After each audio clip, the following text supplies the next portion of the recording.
Let's go ahead and begin. I would like to welcome everyone to today's webinar, AI Publishing and the Publishers and the Law. This webinar is brought to you by a partner of ours, Powley and Gibson. We have Steve Ankrom on. He is a partner at Powley and Gibson. Welcome, Steve. And brought to you by Renewed, the open network for specialized subscription membership and event professionals. My name is Joseph Coleman. I have been named the executive director as of October. So I am a baby boy when it comes to this, but I have produced many webinars in my previous life.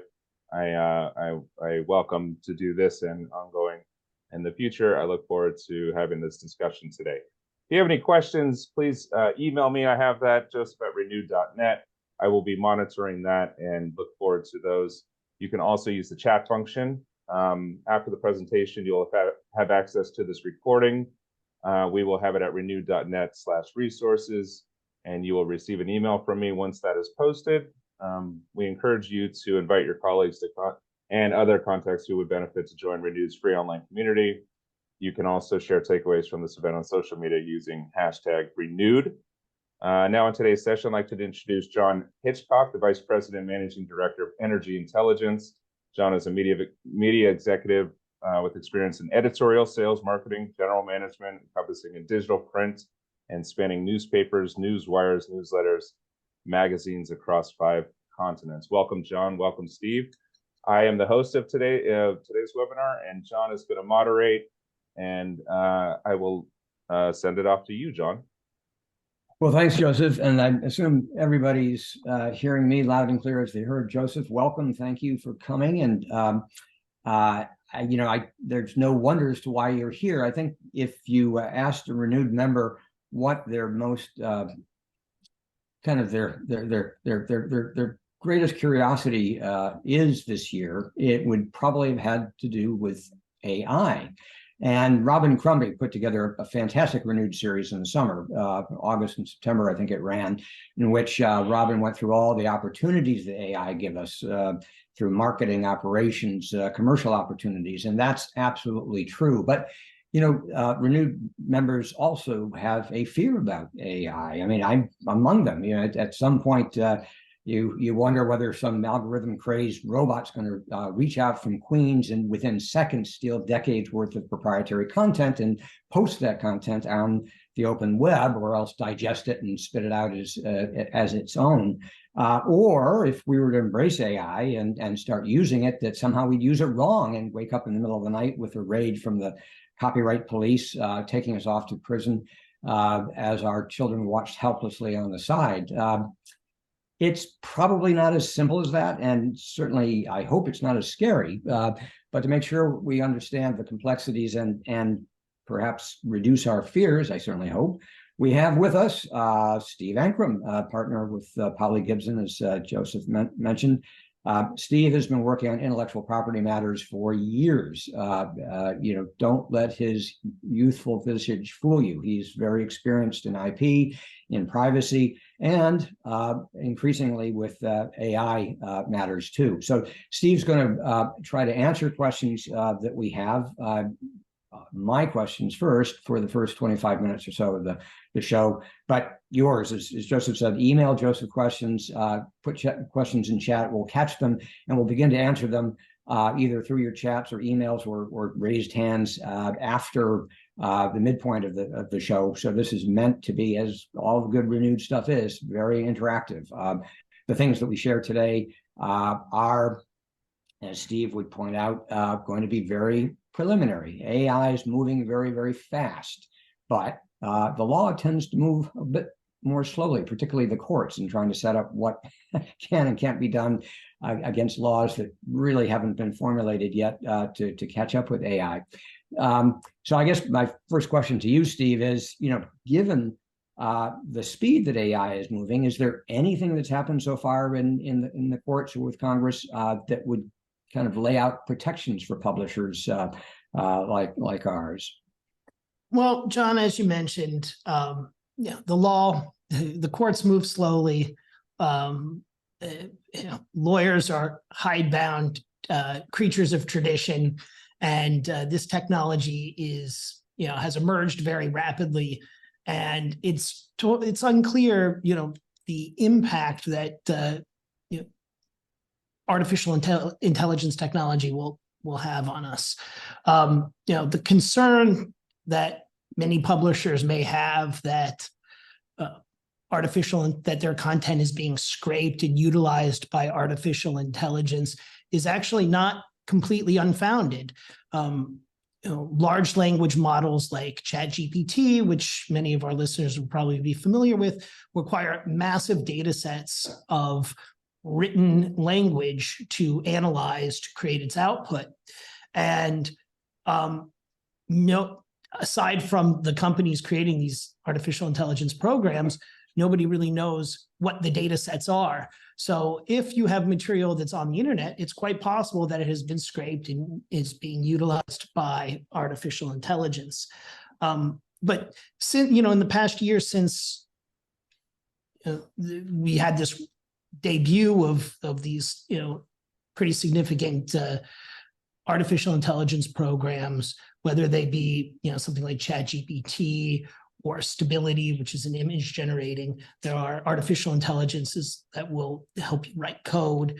There have been a number of lawsuits that have been filed against, these artificial intelligence companies that have argued that it violates the law. It violates the copyright. Specifically, we can talk about, a lot of these lawsuits have gotten media attention because the famous authors have been brought in. George R.R. Martin, Sarah Silverman have sued OpenAI, the creator of ChatGPT, arguing that ChatGPT is, committed copyright infringement because they created OpenAI. Creating copies of the copyrighted work in order to build the database to train the artificial intelligence. They also allege that the artificial intelligence, ChatGPT itself, can create infringing outputs that are substantially similar or identical to the copyrighted works of the authors. These cases are in the early stages. As we've said, the law moves very slowly. And so rather than sort of developments from here, the best we can do is make sort of educated forecasts of where things will end up. But at this point, there hasn't been any final word, and I wouldn't expect it for some time. Even after these cases are resolved, there is a potential appellate process. If two appeals courts come out differently, the Supreme Court may weigh in. It may, quite frankly, be years before we have any settled jurisprudence and law that guides us on these questions of copyright infringement. In the meantime, the defendants, the artificial intelligence companies, have argued that their use of the copyrighted material is fair use. And I won't go into great legal detail about what constitutes fair use, but it is famously a very open-ended, vague test that is very fact-specific to each individual circumstance. So it's very difficult to predict ahead of time how a court will rule because it is so specific to the individual facts of each situation. So we don't really know. We don't really know whether these artificial intelligence models, whether it will be found to be infringing people's copyrights by creating these data sets. And if that's the case, then they're going to have to radically retrain these AIs, create new non-infringing data sets. It could really set the technology back. Well, that may not be a bad thing. Sometimes when technology moves too fast, it creates more trouble than help. Of course, Steve, you warned me that I should stop you if you go on at a point and start sounding like a law professor. And I can tell you from my experience with you, Steve, and the fact that I've watched Legally Blonde 3 times. Yeah. I know law You're an professor, expert. and you are not a law professor. You're too nice a guy to ever be a law professor. So that said, can I push you a little bit? What you Of mentioned, course. you could forecast some things based on what's happened in the courts so far. What do you think those things might be?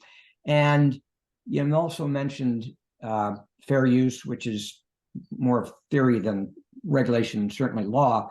But are there other kind of markers out there that people are using as they look at trying to decide whether AI, they're on the right or wrong side of the law with AI? Yeah, there are multiple lawsuits out there that are alleging multiple causes of action, but the primary ones are that the creation of these databases to train the AI, you necessarily have to make copies of the data that you're using to train the AI. And if it's copyrighted material you're copying, then you've reproduced the work. And that is a violation of the Copyright Act and is copyright infringement. The second theory is that the outputs from the AI could be substantially similar to the work in question. And when it comes to the latter argument, at least in the lawsuit against ChatGPT, the judge expressed a lot of skepticism of that theory and early on in hearings. Because for something to be considered a copy under copyright law, it must be either identical or substantially similar to the original work. And the point of an output in ChatGPT is that it creates something new that is based on the information that it's trained on, but it's something novel and new, and it's not substantially similar. So if we're going to make forecasted, educated, an educated forecast of where they would go, I would think that at least in the case of ChatGPT, the chances of prevailing by arguing that the outputs are substantially similar to the data set it was trained on, I think is going to be a difficult path for the plaintiffs to follow. The core argument that they created copies of copyrighted work to use this training data set, I think, is a stronger legal argument. To the defendant's side, they cite to a recent Supreme Court case that involved accusations that Google copied code that was copyrighted. They copied copyrighted code written by Oracle in order to, and without going into the details of copying this code, the ultimate holding of the Supreme Court case was that in this particular instance, it was not copyright infringement. It was fair use for Google to make copies of the code as an intermediate step to create something wholly new.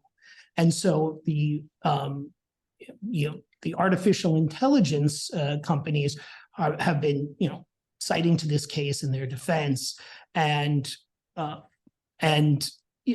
holding of the Google versus Oracle case was again a fair use defense.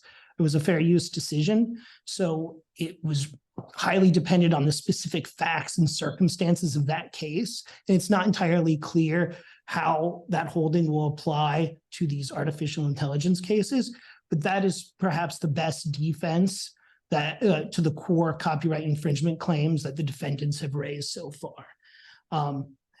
That being said, the direct copyright or the argument that the output of the artificial intelligence can create an infringing copy of one of the data sets, I think, is a stronger argument in some of the other artificial intelligence lawsuits. For instance, Stability, which is an image generating lawsuit. I've seen arguments out there that the output that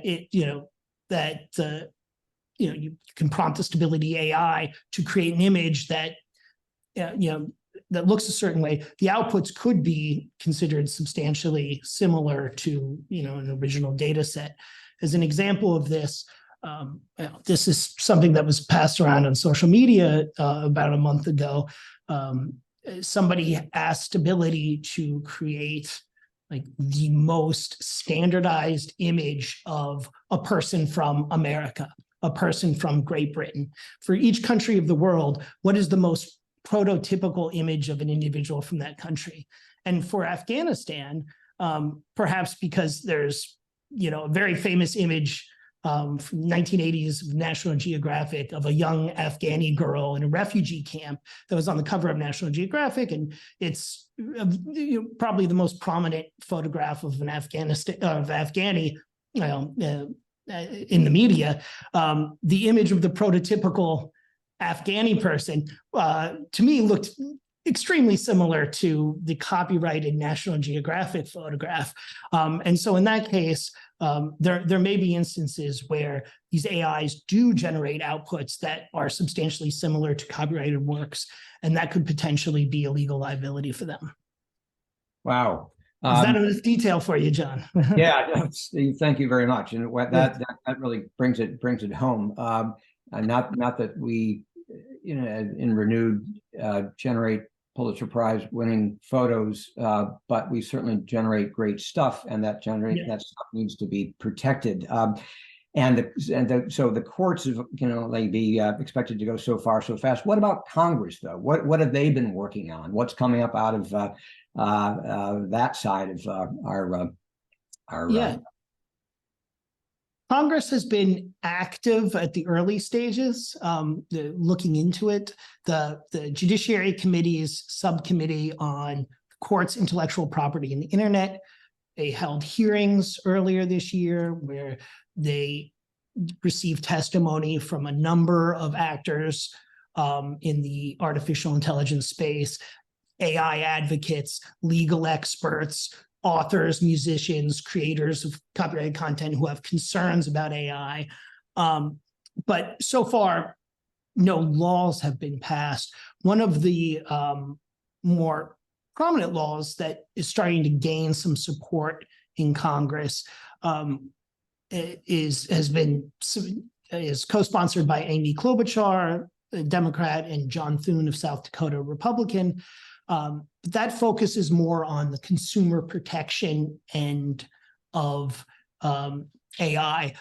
It's concerned with making sure that AI content outputs are labeled as such, so that people aren't fooled by deep fake images, videos. It's more out there to protect the end user from being fooled or defrauded by AI.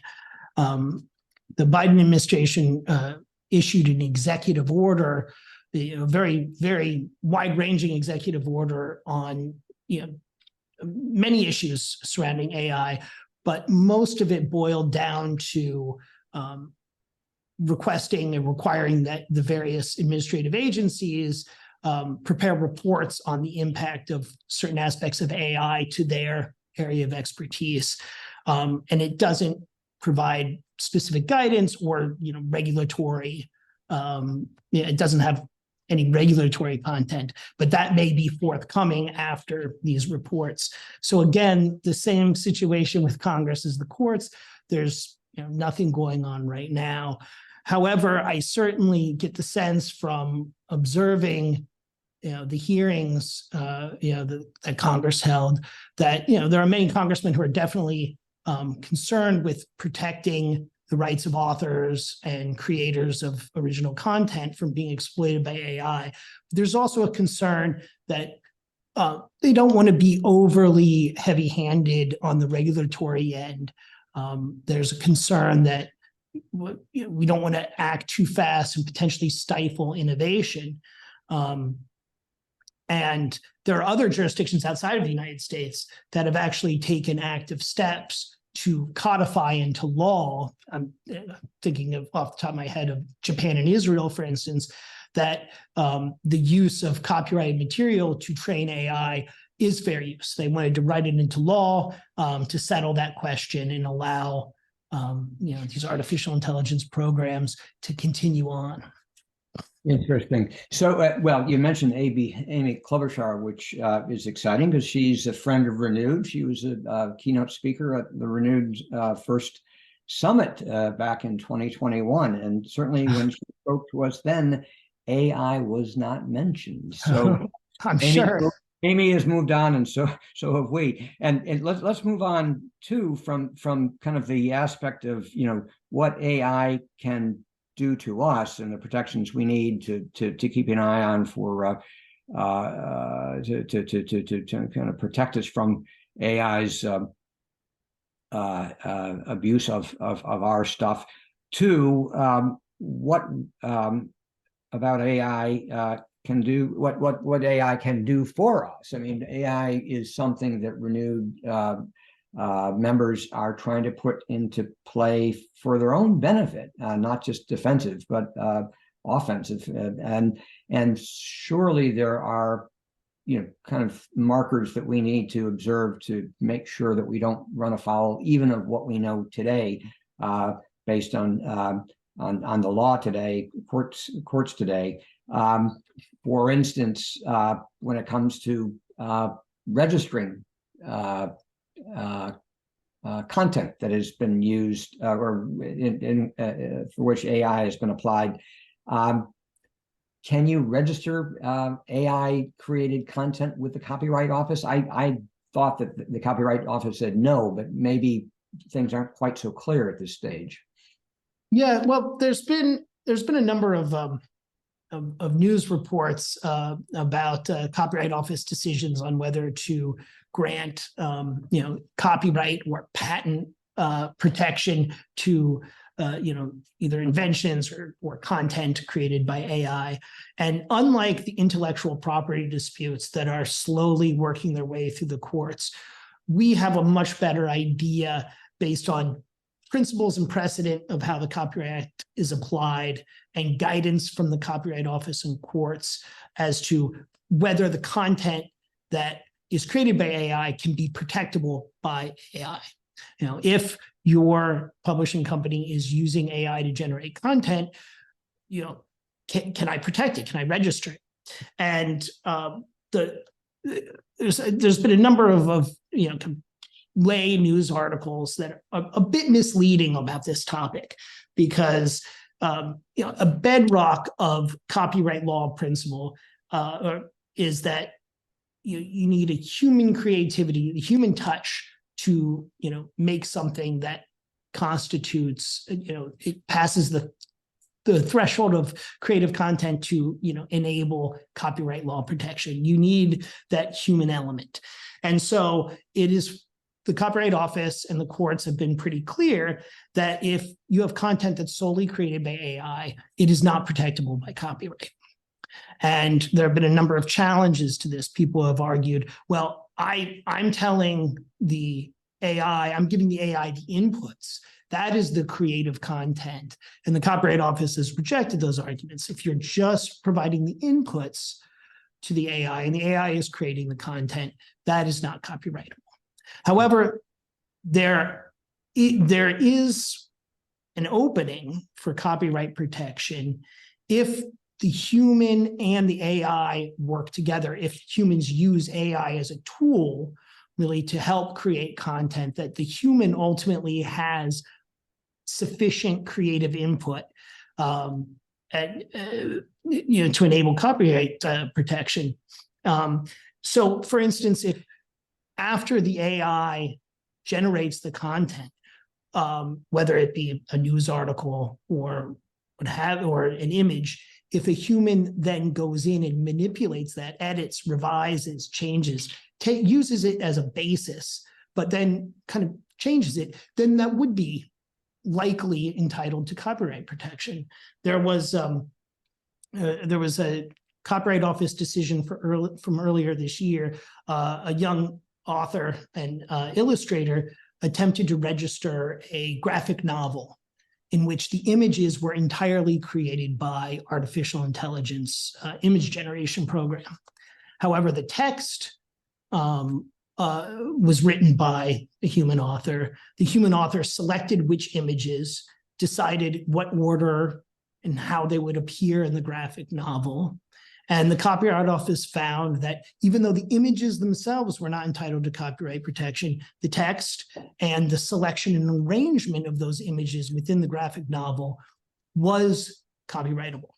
So that gives us some guidance. And as the use of AI increases, I imagine we will have more examples and more guidelines to draw upon to see exactly how much human input is needed to take AI-generated content and raise it to the level where it is protectable by copyright, where you can stop people from copying it and using it because you have exclusive rights in the work. And the guidelines at this point, really, after the AI has created the content, does a human alter it in some way? Does the human change it? And if that's the case, then yes, it very well may be entitled to copyright protection. So does a human change it? And that's different from does a human edit it or review it before it goes off onto a website or it's published in print or shown in digitally in some way? Is that too fine a distinction, Steve? I mean, by editing and reviewing, I mean, AI is not infallible, and as your Afghani example from a few moments ago suggests, AI can produce things that are just a little bit too problematic in that sense and others. I remember Googling. Not Googling, ChatGPTing a question about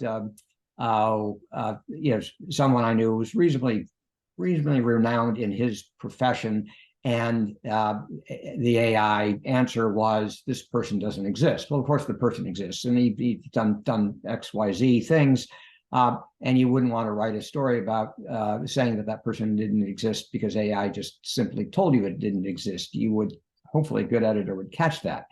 But does the Copyright Office have an ability to know just how careful the editing is? Standard?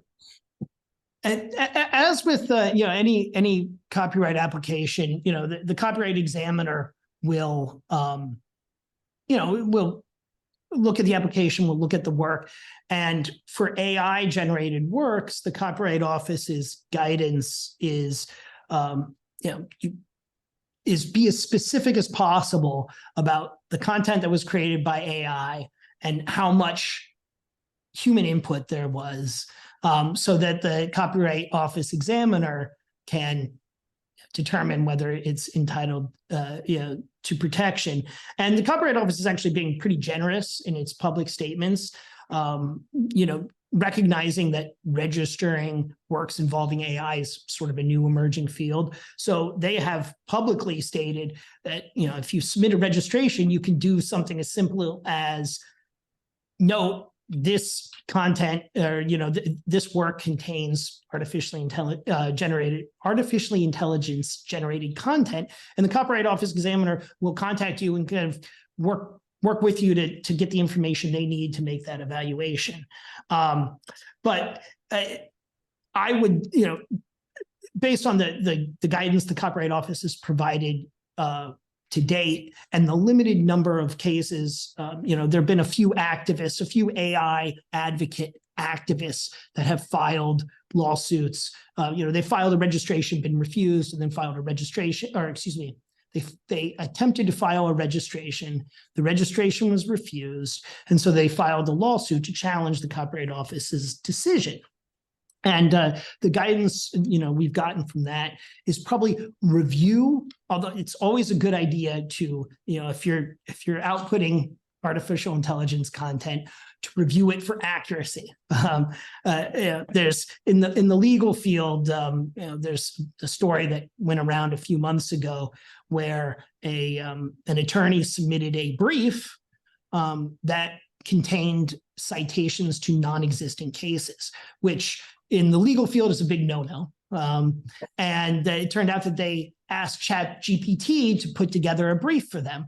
And, boom, what might have taken you all afternoon or a couple days to draft, you've got right there. Of course, I'm going to throw this in my brief. Way to go. But they didn't even do the basic due diligence of checking the citations to make sure that they were correct.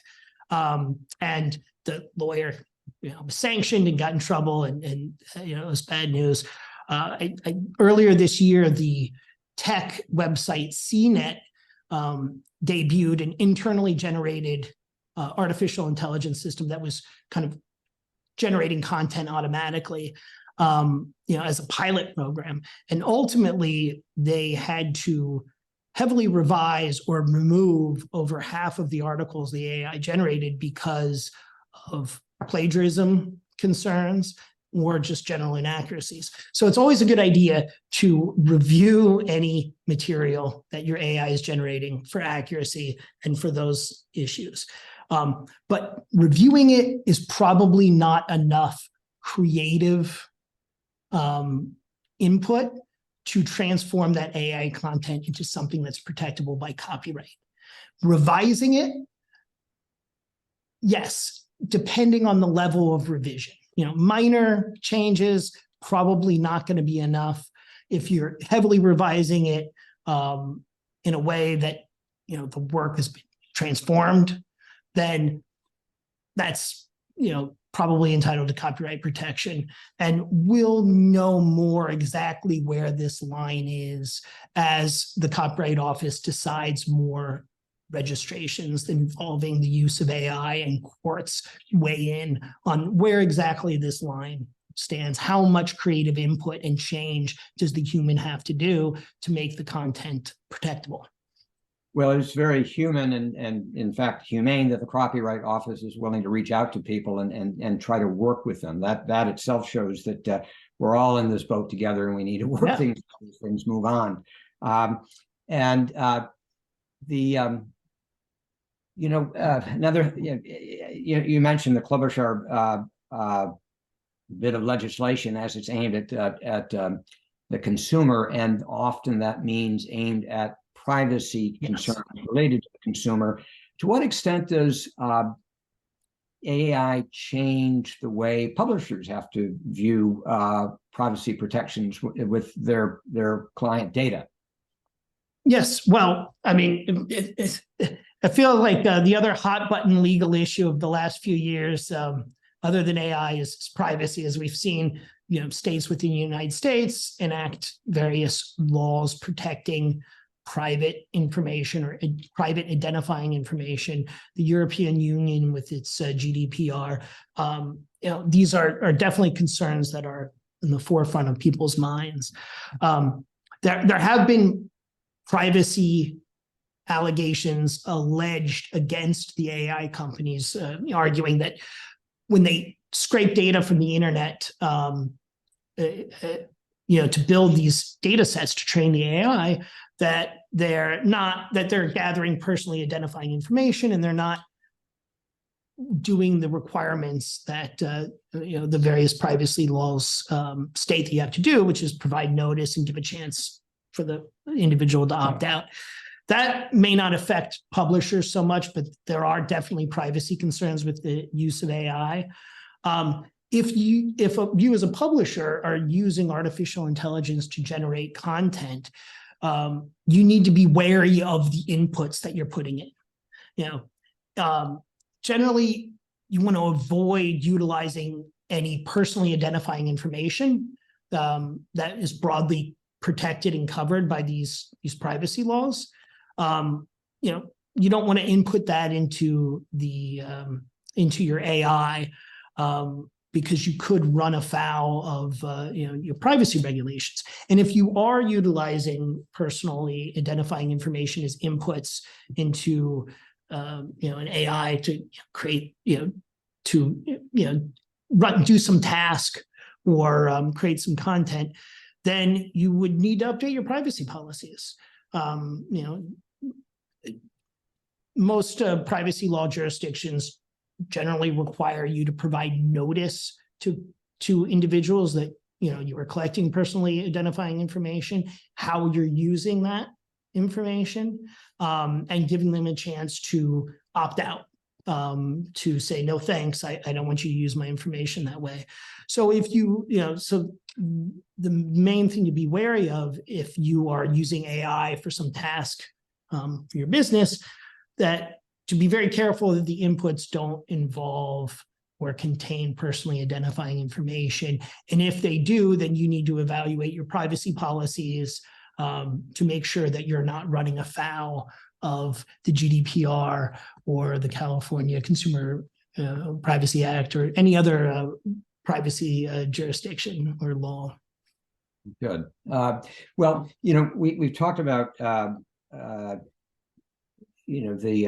the landscape of what AI can do to us and what we can do with AI. Ultimately, it comes down to, I suppose, what can and can't happen apart from whatever laws there are out there. Of course, it comes down to a contract matter. And a good contract can't really stop people from doing bad things to you, as our own general counsel would tell us.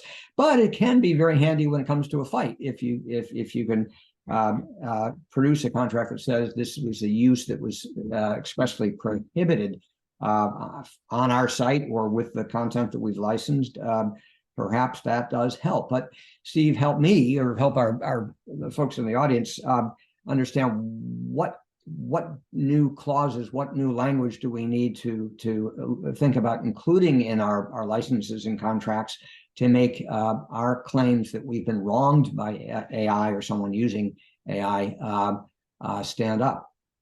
Yeah, well, as we're watching the course to see how all of these intellectual property disputes finally weigh out, if you are, as a publisher or content creator, want to, you're concerned about the use of your content to train AI, you can introduce, contractual terms in your terms and conditions that prohibit, the use of your content to train AI. And that, for instance, the Authors Guild has promulgated model clauses that address this. And you would want to update your terms and conditions to prohibit the use of your content to train AI. There are if you make your content available on your website without any terms and conditions, then of course that would have to implement said terms and conditions. And there may be issues enforcing these down the line. None of these contractual terms have been tested in court yet, but it is something that content creators are doing across the board. The New York Times has implemented changes to their terms and conditions a few months ago to prohibit the use of New York Times content to train AI. Like I said, Authors Guild, other groups that represent authors and writers and creators have promulgated similar clauses. So that is something you can do on your end to perhaps stop your material from being exploited by AI data sets. Yeah, I mean, it is the question of when was the last time a 65-mile-an-hour speed limit kept you from going 70? But at least the cop has the right to pull you over and address the issue. Right. What happens then? It depends a lot on what your breath smells like in most cases. But Steve, that's great. We've run through a lot of stuff in the last 35 minutes, and I did promise people a chance to take shots at you, not just let me do the shooting. Joseph, are there questions you see either in chat or comments, for that matter, in chat that would be worth surfacing to get Steve's reaction to? Yeah, we got a question. I put it up on the screen, but I'll read it. OpenAI provides a way that you can opt out of having any input or output of ChatGPT excluded from their learning base. Any opinion on that? And there's an example. We've used audio transcripts as input in order to create a report on this. specific content, taking a 30-minute audio transcript and converting that to a 2,000 content summary, 2,000 word content summary, are both truly protected from becoming part of OpenAI's learning knowledge base? Great question. Thank you. Yes, I mean, one of the allegations, one of the allegations in these litigations against AI like ChatGPT is that it's really a closed box. We don't really know what's going on underneath the hood. We don't know the data sets that it's being trained on. And so, a lot of these lawsuits are kind of based on speculation.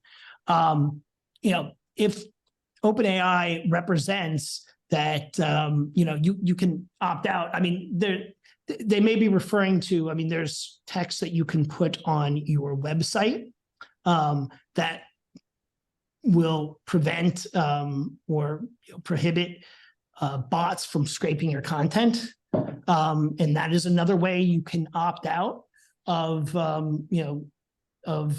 having your content scraped. So yes, if they are representing that, that you can opt out of your material, then that's we haven't opened up the hood. We don't know how it works. But if their representation that your material, that you can opt out from utilizing your material, then that is one way that you can definitely protect that is one way that you can work to protect your content from being exploited, is opting out of the various large language models or artificial intelligence models. If they provide that option. Again, you can make changes to the HTML of your website to prevent bots from scraping it. But this also has a downside because it prevents search engine bots from scanning your website. So it may reduce the visibility of your website on search engines, which has negative connotations as well. But as to whether I know whether they're, I think it would be irresponsible of OpenAI to state that you can opt out and then, that not being true. That being said, stranger things have happened. So I can't say whether the opt-out feature is 100%, whether the companies are going to abide by that. But if they make, if they offer that, it would be irresponsible, I think, for them not to, or to actually utilize it. Steve, there are a couple of good comments on chat coming up now, asking about terms and conditions that you can insert into licenses to help bring people to heel. Just in full disclosure, Steve and his partners have worked on our own licenses to strengthen the language there. There are two aspects that come to mind when we're thinking of AI. One is kind of the open chat, global, everybody's out there looking at our content on the web, wondering if they can get it and get their LLMs to perform better on the basis of what we make available on our website. The other side of it is, at least for us, is what our paying clients, not just the folks way out in the universe who are looking in trying to get a freebie, what our paying clients can do with our content.